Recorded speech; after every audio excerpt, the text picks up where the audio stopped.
Hi good morning listeners. Today one more morning మంత్ర ఏంటంటే ఒక నది రివర్ అలా పారుతూ పారుతూ ఉంటుంది, అంటే ఫ్లో అవుతూ ఉంటుంది.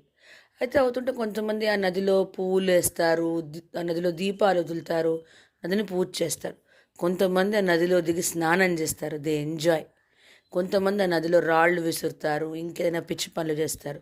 It's upon there perception. వాళ్ళకి ఏం చేయాలనుకుంటున్నారో వాళ్ళు అది చేస్తారు. దాని గురించి నది ఏమైనా పారడం కానీ నది ఫ్లో అవ్వడం కానీ ఆగిపోయిందా? దాని పాటుకు అది ఫ్లో అవుతూ వెళ్తూనే ఉంటుంది. అలాగే మనం కూడా మన లైఫ్లో మన డ్యూటీస్ని మనం ఫుల్ఫిల్ చేసుకుంటూ జాగ్రత్తగా మన లైఫ్ని మనం లీడ్ చేసుకోవాలి. వీళ్ళేదో అన్నారు, వాళ్ళేదో అన్నారని పట్టించుకోకూడదు.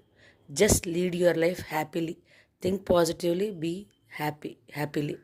కొన్ని రోజులేక నది అలా సముద్రంలో కలిసిపోతుంది. మనం కూడా అలా జాగ్రత్తగా మన లైఫ్ని లీడ్ చేసుకోవాలి.